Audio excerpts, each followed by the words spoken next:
I met Amina. I'm not good with time. Lori, how long? Where are you?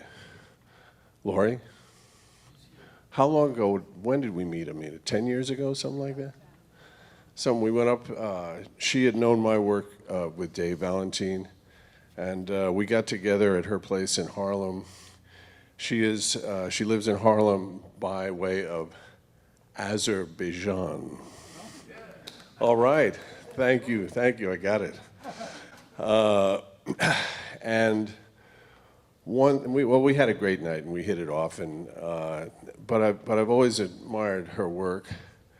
And one thing I love about her is she's a composer, a serious composer, and that's a big part of what I do too. So, but she's also a great player. Been in New York for a while. Writes some really interesting stuff. So it's going to be fun for me to hear it, and I'm sure it's going to be fun for you guys to hear what she does, just playing the piano. So, without further ado, Amina Figarova.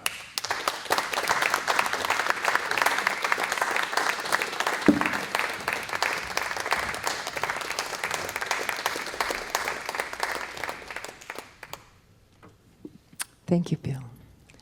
Good evening, how are you doing? Good evening. All right, let me start with something I really know.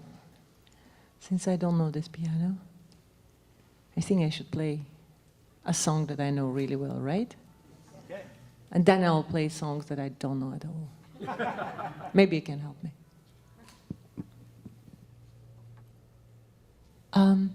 Do I put the mic out every time, or?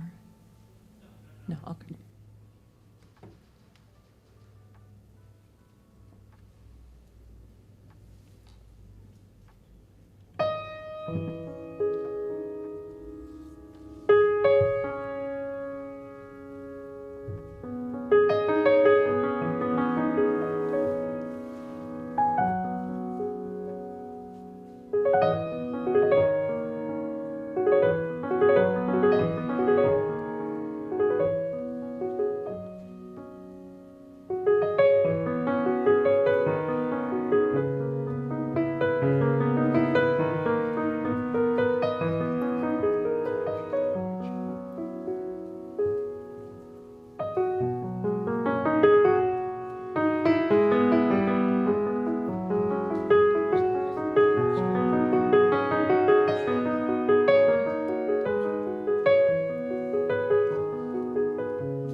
Thank you. Well, this was a destiny, and that's one of the compositions I wrote some time ago on one of my albums. I even don't remember which one is it, but it's for sure probably 5, 6 albums ago. And I do I love writing. I write all my life since I was a little child. And this actually, so past 30 years almost, I'm performing with my sextet. Actually don't often play solo. It's kind of special tonight. Yeah. What? Louder? Oh, okay. Okay, all right. So yeah, I usually perform with a sextet with 6 people. So this is kind of unique situation. But the Destiny I wrote for piano trio. So I was actually performing this composition always in a trio, and playing it alone kind of works as well. But I also do have, jazz standards for you. And I'm sure you probably will recognize because they are very known jazz standards. But first of all, I want to say that please feel free to ask me any question you want about my writing, about playing, about music and life, and whatever you feel like. But let me get into something you might know.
Did you recognize it? Thank you.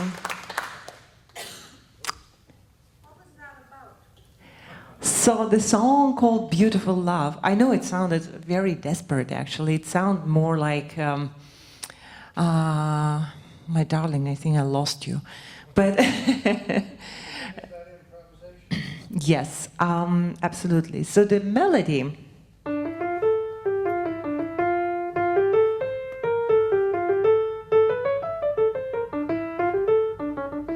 basically twice. That's the melody. But then I improvised, so I took my own twist. I played it first using chords, you know, like that.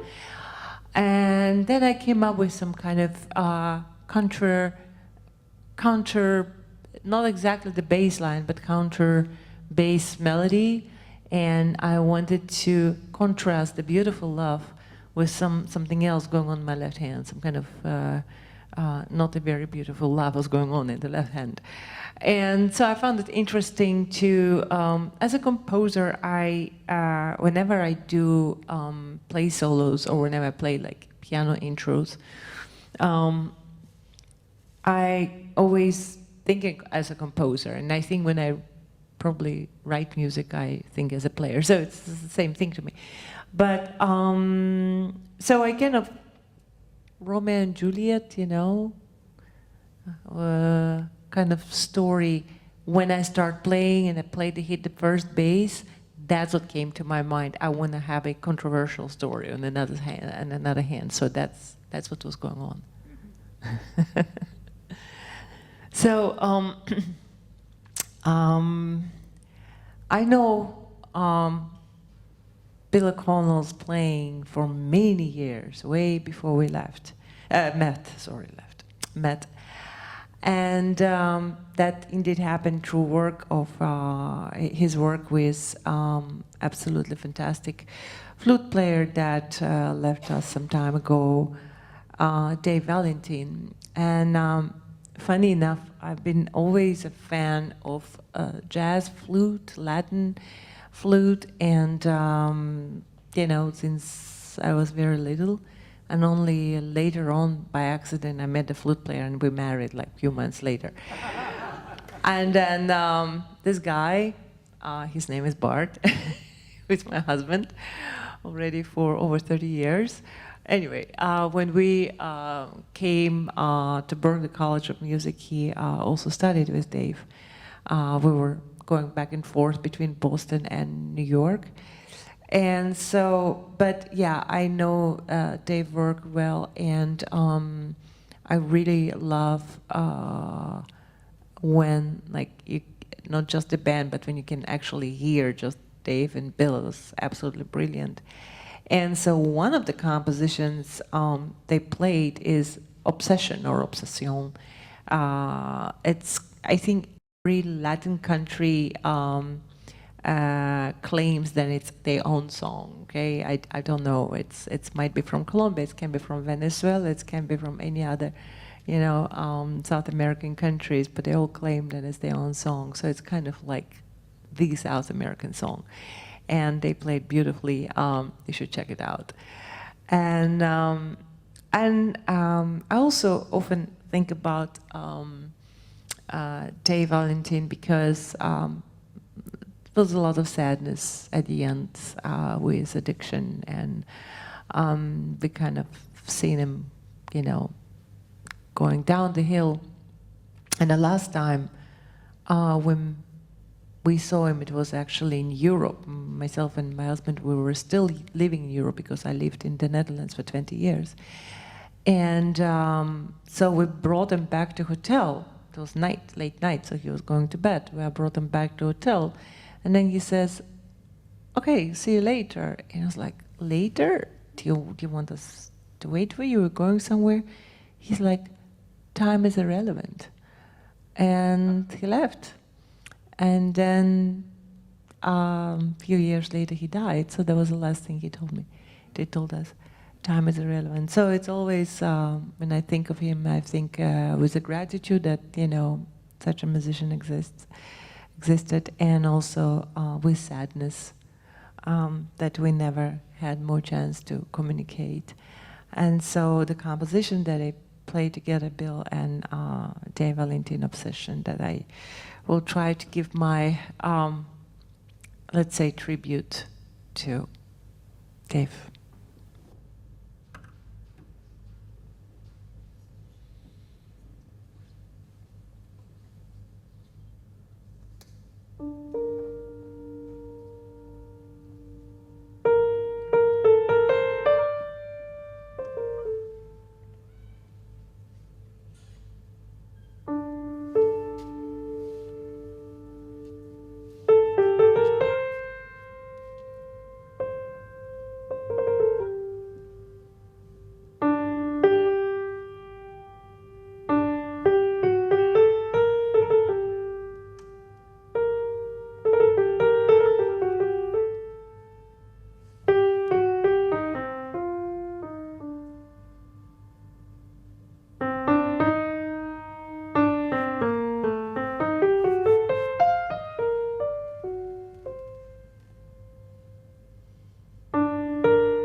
Thank you so much. What do you think about it?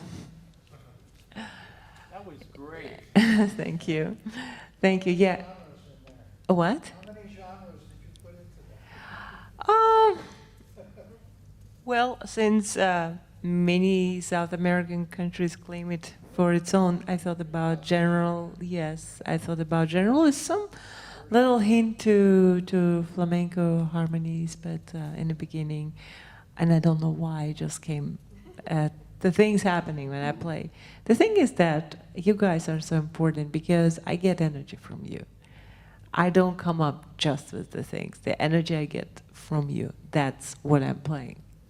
And that's true. You can ask any musician. This is how it happens. Anyway, in jazz or in any music that we improvise, it comes from you. We get certain energy here going on, and that's what's happening.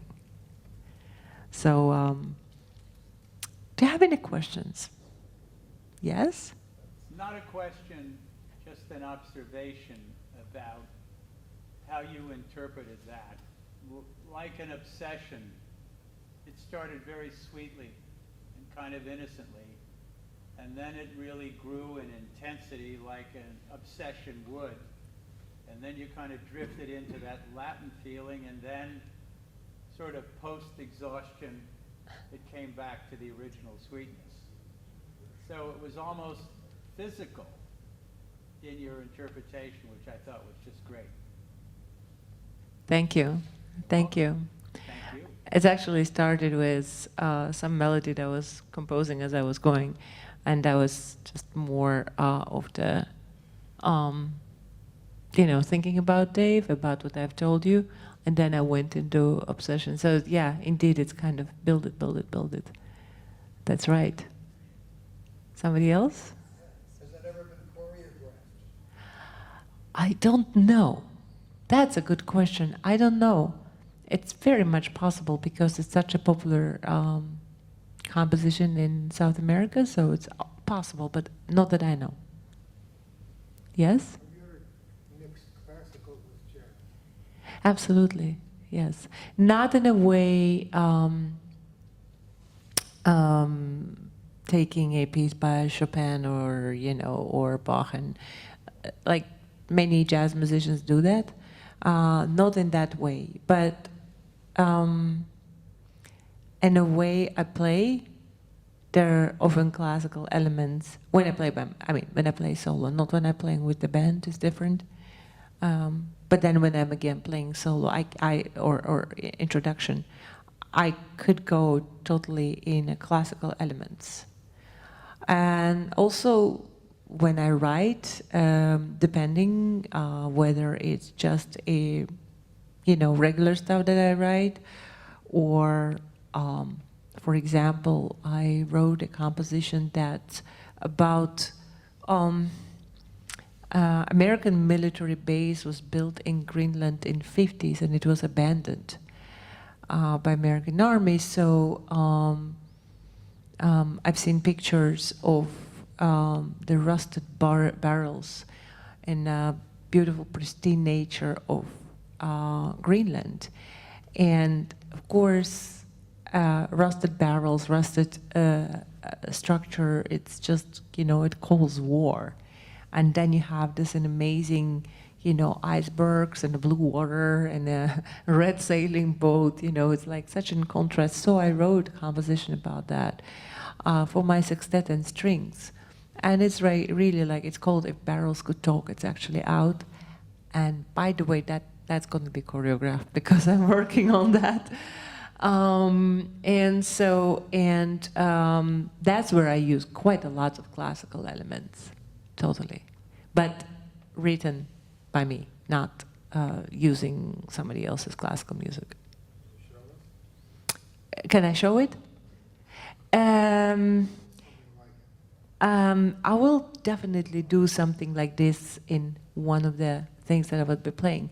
But in that work particular, of course, using strings given even more classical element, more than I possibly can do myself. But I definitely will I mean, everything I play, it's all, you know, it's open field, so I will be going in and out. Definitely classical. I will. Yes? What jazz composition do you wish that you loved, you wish you had composed? Ooh, That we might have. that's a loaded question. So many. I wish. Oh, there's so many great, there's so much great music that I wish I wrote. Not just jazz, definitely not just jazz, because there is so much great music out there. But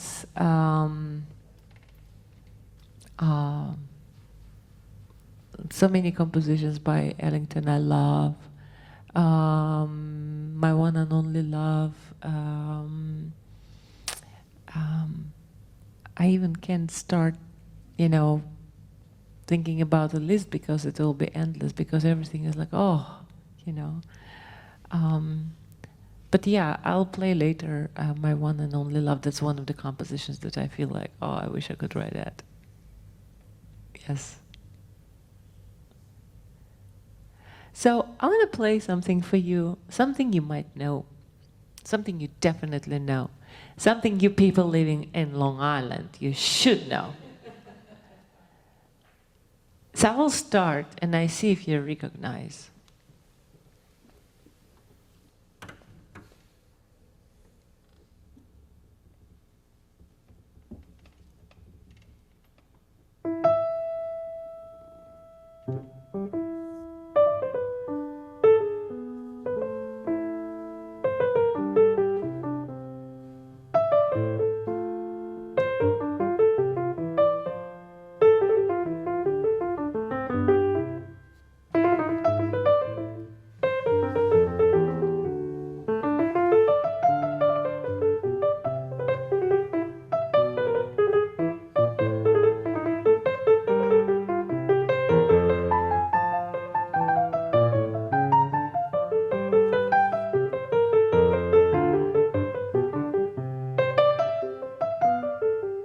Somebody? No? Billy Joe?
I'm so surprised that Piano Man never made a real book. He has so many beautiful songs, strong melodies, and why is he not in one of the real books? I don't know. But he's basically, I mean, it's really lots of music that should be investigated by jazz musicians, I'm sure, written by Billy Joel, Long Island own. Is he in Hamptons or, oh yeah, well, tell him hi. Tell him I love his music and I'm a big fan. All right? Okay, so I started concert with the composition Destiny that I wrote for the trio on the album. Another piece that I wrote for the trio on the album called Night Train, and that's on the album called Night Train. So this album was very special for me because, well, like many albums, I usually have some kind of concept idea in general. But in this particular album, the music for this album to me was like a movie that I could envision the movie from the beginning till the end. So the idea was me being nothing personal, but it's just that was a fantasy of me being somewhere on the train station, somewhere in the middle of nowhere, somewhere in America, and on a warm night, and I'm taking this trip on the train, and train stops and people coming in and leaving, and I meet all kinds of people from different parts of the world, and so it's a very romantic train ride. So I wrote this composition, Night Train, and then usually piano introduction is something I would play spontaneously, and it will be every time totally different. In that case, I had a strong idea of having introduction as its own like little composition that I called Waiting For. So Waiting For, that's the introduction, and then Night Train is actual song.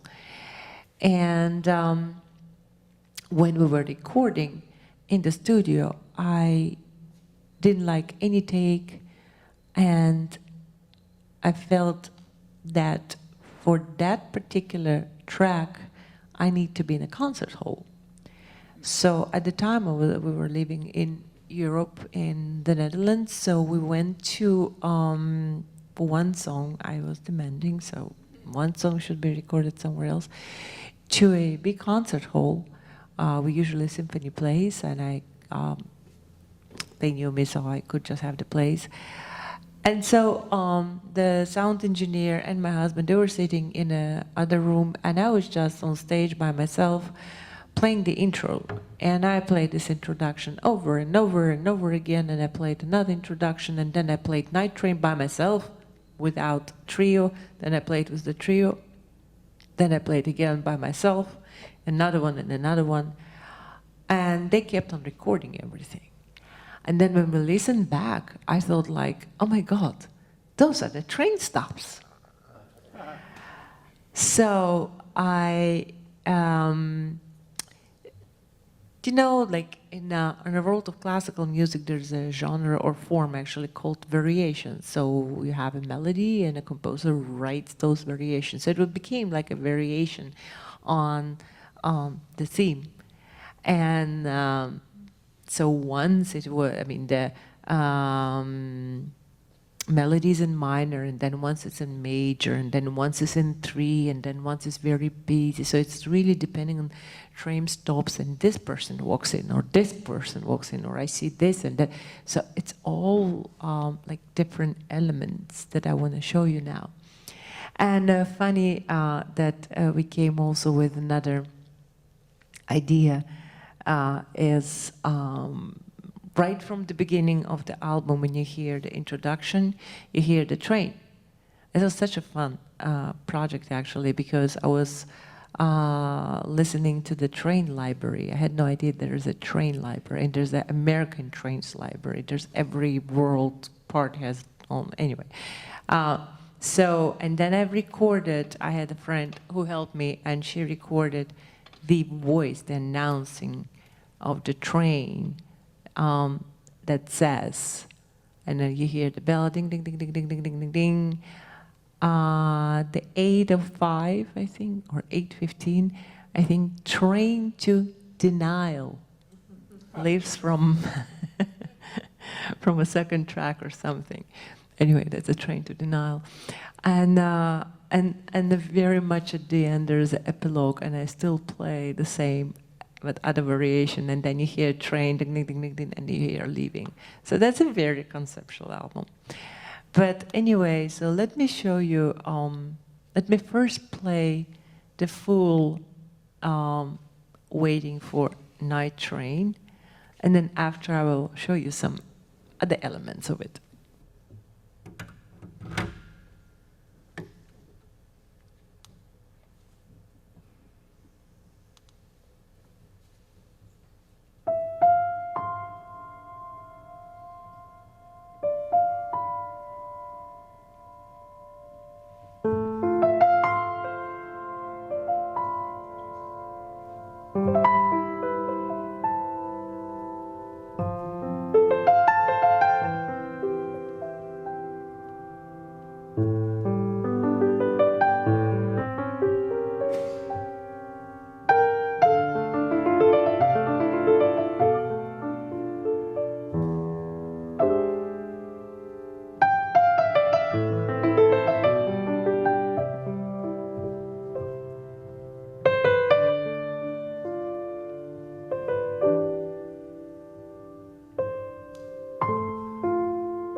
Thank you. So the melody,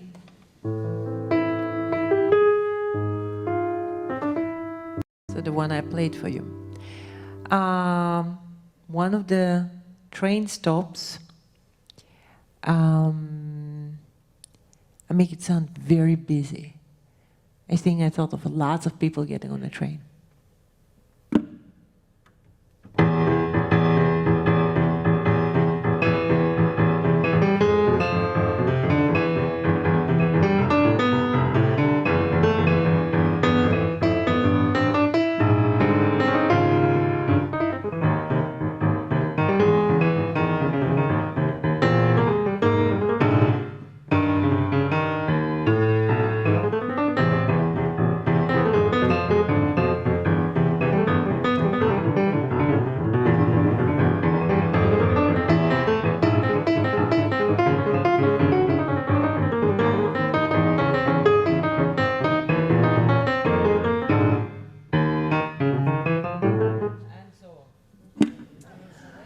And then I had another intermission, and I changed the key. I mean, again, it all happened spontaneously at that concert hall. It's just, you know, post-analysis. And that's what it became.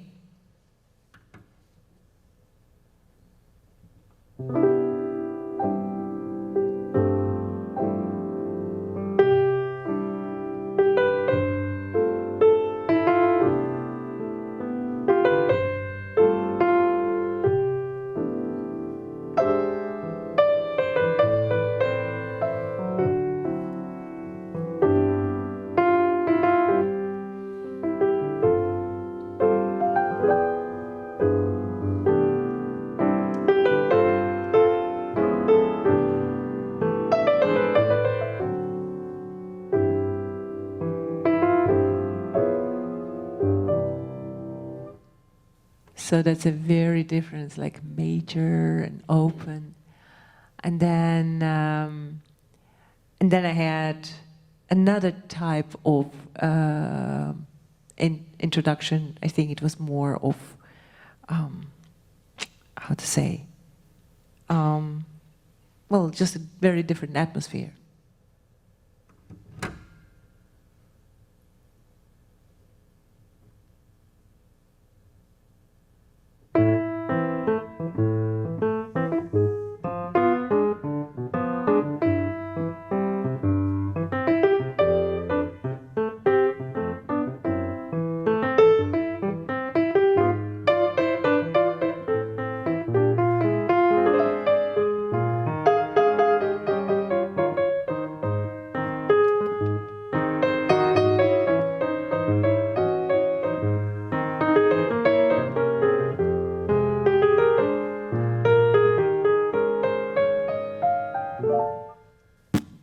Anyway, so every now and then the train stopped and I had this little variation, which is very, actually was interesting for me to analyze after how, you know, it actually falls in a place like almost in a classical music variation on a theme.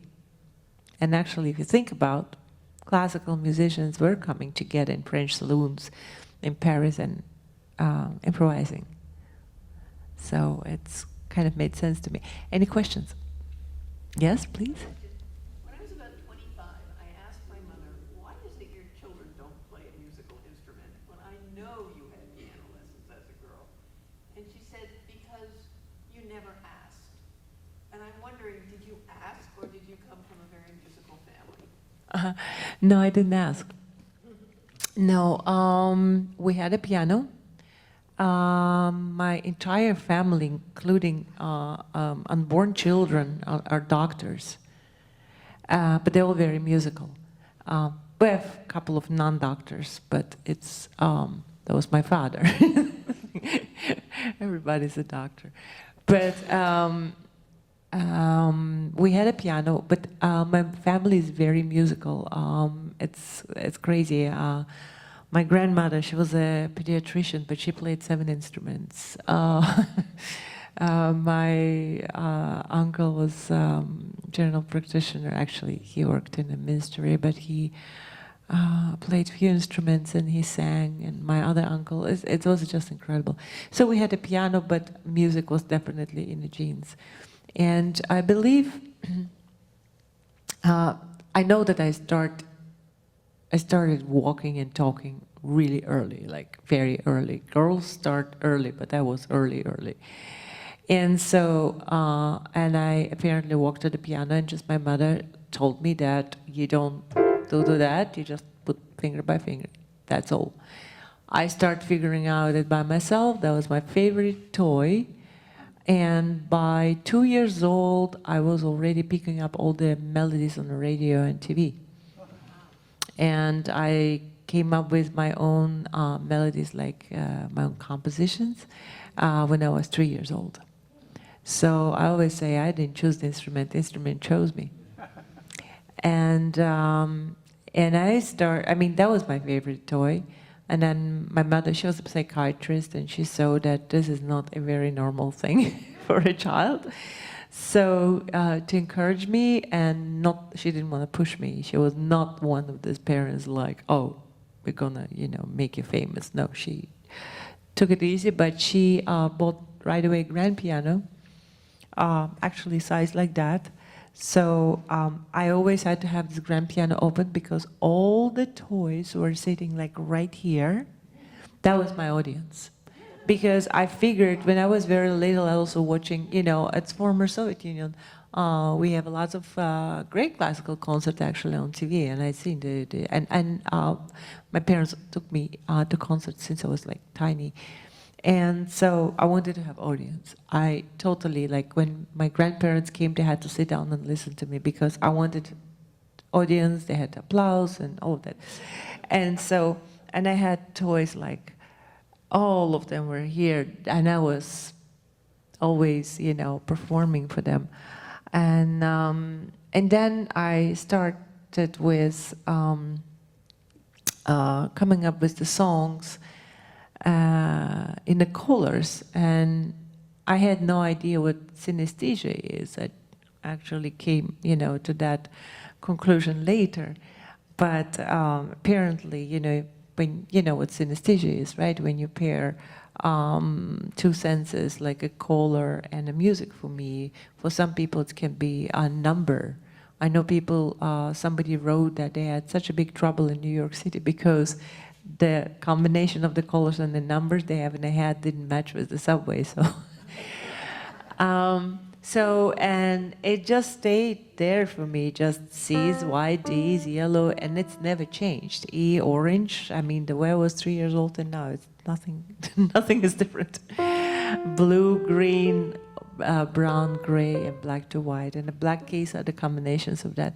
So, and then I started with blue butterfly, green butterfly, orange sun, and I didn't realize that it's just because I'm hearing that really like this is a blue for me, and not that I played only this note, but this kind of sound was dominating, so I would I could visualize this blue, the certain colors of the shades. And so that was totally, it was my game, my play, so I only started with lessons a bit later when I was 6. But until then, that was not even lessons, it was my game, yeah. So. Other questions? Comments? I don't know how much time we have because I'm just going on, and I know that we are on the clock here. Can somebody give me a hint? The sound engineer, maybe?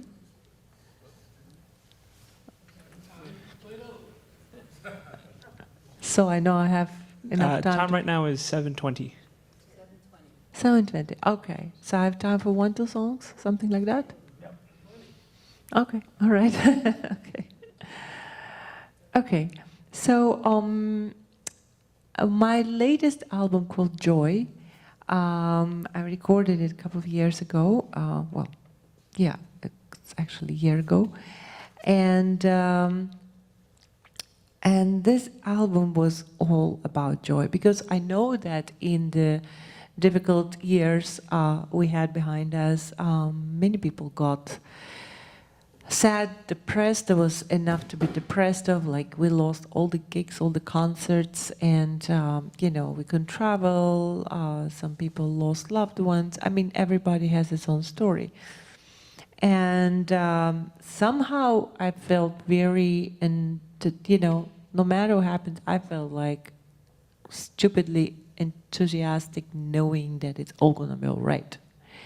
And I had lots of positive feeling in me, a feeling that joy is on my way, and I wanted to share it. So I wrote an album called Joy with a lot of positive energy compositions.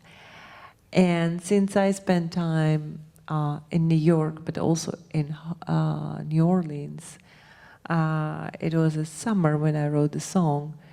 And I don't know if you're familiar with July 4 in New York, mainly in the COVID days. It was more or less like the Third World War breaks out. Yeah, it sounded like the building will explode too, although we're in a big pre-war building. In New Orleans, it was like this. I'm in my house and I hear from far, boom, and I see like a little, you know, fireworks. I was like, beautiful. And then later, boom, and it was so peaceful. Oh man, that's a very different energy here. Okay, we're not in the like middle of the city of New Orleans. So for who knows the city, we're in the West Bank. So I wrote this piece, and I wrote it on July 4. I'm like, do I call it July 4? I don't know. And then a friend of mine, who's actually with drummers, girlfriend, she said, like, I say, it's so, you know, peaceful. And so she gave a very nice title to my song. She called it Only Peace Liberates.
Thank you so much. It's fun to play here.